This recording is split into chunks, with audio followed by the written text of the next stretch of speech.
Good evening, everybody.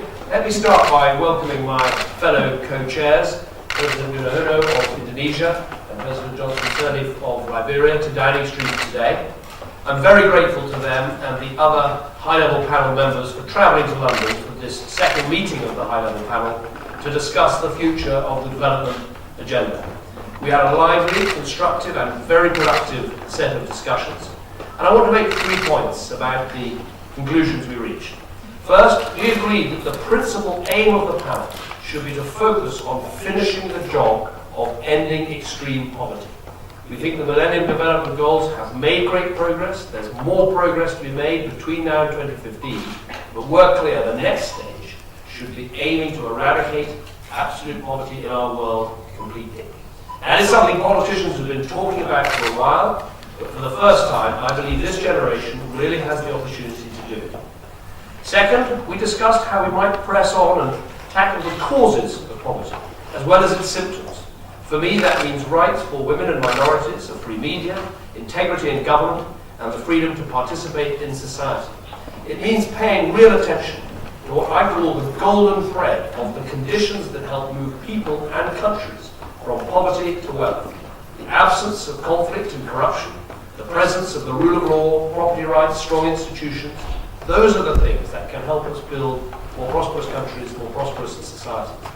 Now, the UK is clear that this new approach will help create the conditions in which open societies and open economies are able to thrive. Because it's only when people have a job and a voice that they can take control of their own destiny and build a future free from poverty. Now, third, on the panel, we're absolutely clear that we need to listen. We don't have all the answers, so we will listen to the views of civil society, of the private sector, of young people, but above all, we need to listen and learn from the people whose lives are blighted by poverty and injustice on a daily basis. That is why we're using some of the latest technology to ensure that no voice goes unheard. Already, 17,000 young Ugandans have said that what matters to them most is getting a job, and we're putting cameras in the hands of the poorest so that their stories can inform our debate. I'm very proud of the role Britain has played in the fight against global poverty. We will live up to that reputation in the years ahead. We have a unique opportunity to be the generation that eradicates absolute poverty. And I'm confident that alongside my 2 co-chairs, we'll be able to propose a clear, bold and ambitious set of goals that help to achieve this. Thank you. I'll now ask President Yudhoyono to introduce us. Thank you, Mr. Prime Minister. Ladies and gentlemen, let me add a few thoughts to what Prime Minister David Cameron has said. Yes, the second meeting of the high-level panel went well, and our exchanges of views were very productive. We discussed thoroughly the common visions of the high-level panel of eminent persons on the post-2050 development agenda. Based on the lesson learned from the MDGs and new profound challenges that the world is facing today, we managed to identify key questions. Those key questions should guide the panel in outlining the elements of its final report. They should, among others, address questions such as what do we want and what do we need? How do we get there? And how do we track progress? We have also exchanged views on how to strengthen our effort in creating a world without poverty. I believe that poverty eradication can only be achieved by raising the living standard of poor around the world. This can be done through creating job opportunities and providing accessible and affordable health services, education facilities, housing, clean water, and sanitation. For Indonesia's part, we would like to incorporate sustainable growth with equity into the post-2015 development agenda. Through equity, we want to ensure that the fruits from economic growth is shared among the people. An inclusive growth rests in the principle that all people should have access to decent jobs and economic opportunities. Through sustainability, we want to guarantee that economic growth does not jeopardize the environment. We must ensure that the present generation meets their needs without compromising the ability of the future generation to meet their own needs. Since we have only 6 months ahead of us to deliver the final report, the panel agreed to intensify the discussion by encouraging the involvement of various stakeholders and to gain wider audiences to our process. On that note, I would like to encourage the media to assist us in capturing the diversity of ideas in the local community that are truly valuable as input for our final report. I thank you.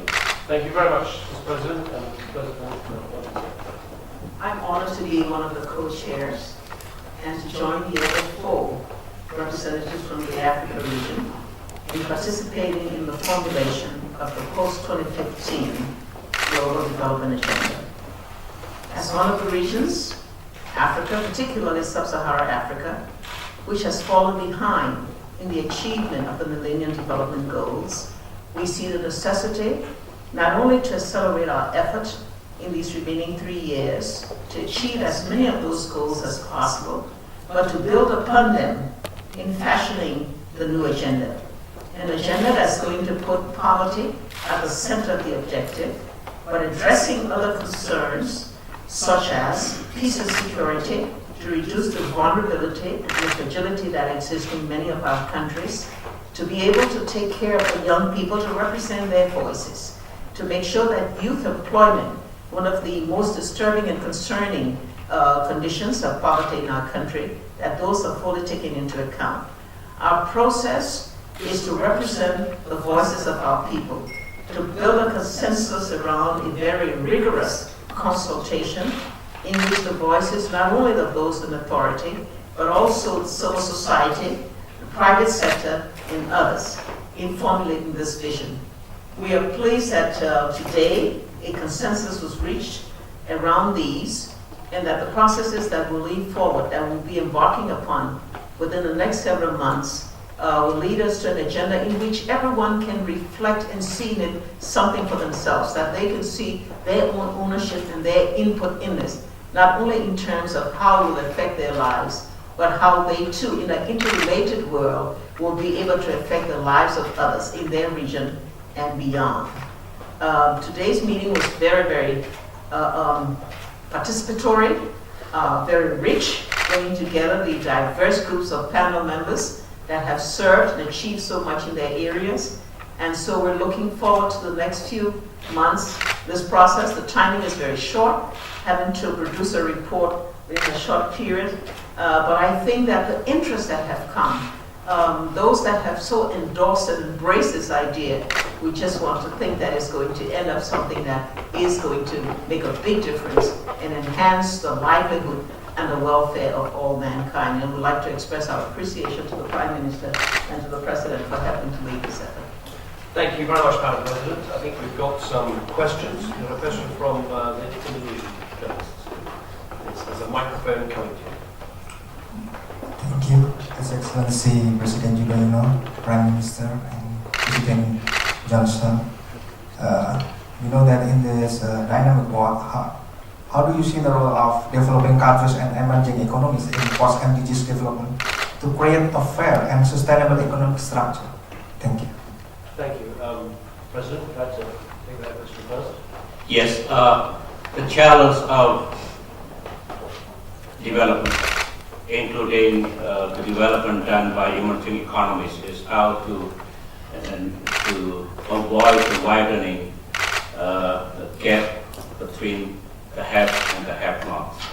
That's why we will ensure that we need to stimulate our growth, but growth must be shared equally. So the theme is sustainable growth with equity. We need sound policies. We need economic structure. We need to ensure that development can be done across the country, and we are taking care of the poor. So all those things are part of our consideration in drafting the formula of the post-2015 development agenda. So ending poverty is important, but also narrowing gap of the development is also one of our agenda. Thank you. I think it's a very important question, a very important point. One of the things that came out really strongly in our meeting is that these goals that we come up with, this program we come up with, it is not a program of goals handed down somehow from rich countries to poor countries. This is saying that everyone has their responsibilities. In the richer countries, we have responsibilities to make sure we're transparent in how we give aid, to make sure multinational companies are transparent in how they behave. In developing countries, there are many responsibilities that people will have to deliver these objectives, as there will be in some of the poorest countries in the world. So there's a global responsibility for a global agenda. It is not tablets of stone invented in the UN or invented here or just on a panel. Everyone has their responsibility, and I thought that came out very clearly at the meeting we had. Sure we did, and I think the interdependence of today's global environment says that whatever we do, it must be able to cross borders. It must be able to take into account and benefit all.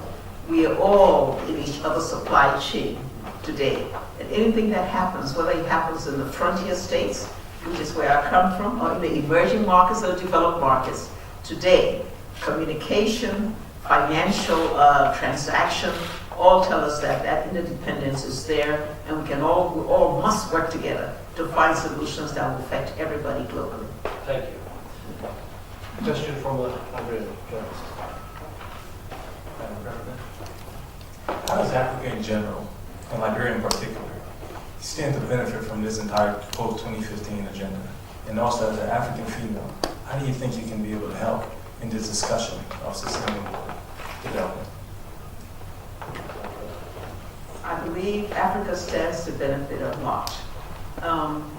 As one of the frontier countries, the place where natural resources are major assets, but where we lack the means of infrastructure, where we lack the capacity to be able to add value to our natural resources.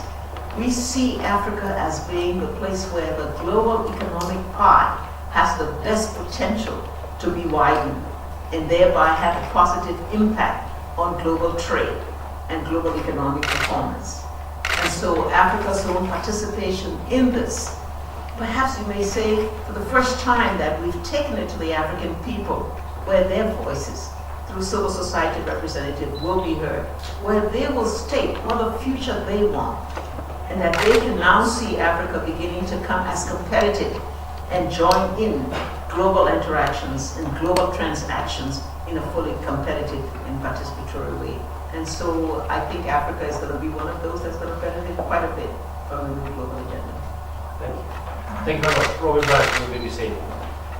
Robin Bragg, BBC News, with apologies to guest Prime Minister. Who is in charge of your government's policy on Europe? Because this morning your Chancellor made it clear that he would dearly love to see you go to Brussels, negotiate a cut in the budget. Many of your own MPs have made it clear that's what they want as well. Yet your Deputy Prime Minister believes that's unobtainable, unachievable. You've talked about repatriating powers from Brussels to London, and yet again your Deputy Prime Minister has made it clear he believes that is undesirable. So who is in charge? And just quickly, Helen Ghosh believes you surrounded yourself with a clique of old Etonian elites here at the top of government. Which part of that statement is not true? Well, taking the second question first, I understand actually she's now saying she didn't say what she's reported to say, so I think you might want to bear that in mind. In terms of your first question, I mean, let me be frank, I do believe it is possible to return powers from Brussels to Britain. Indeed, I have returned one, the BEILAC. We are now out of the BEILAC power that the last government put us into, so we're not at risk in the way that we were of being called on to bail out other countries in Europe. That is a return of a power from Brussels to Britain achieved by this government. In terms of last night's vote, of course I will listen carefully to Parliament.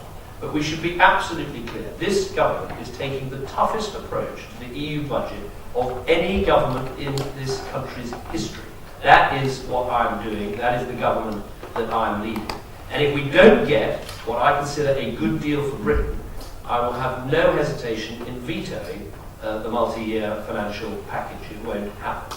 So it's a very tough approach. It's in Britain's interest. And obviously, what I would like to do is achieve a deal, bring it back to Parliament and explain why it's in Britain's interest. But if it is impossible to get a good deal, I'll veto it. I couldn't veto it. Thank you very much indeed. Thank you very much for coming.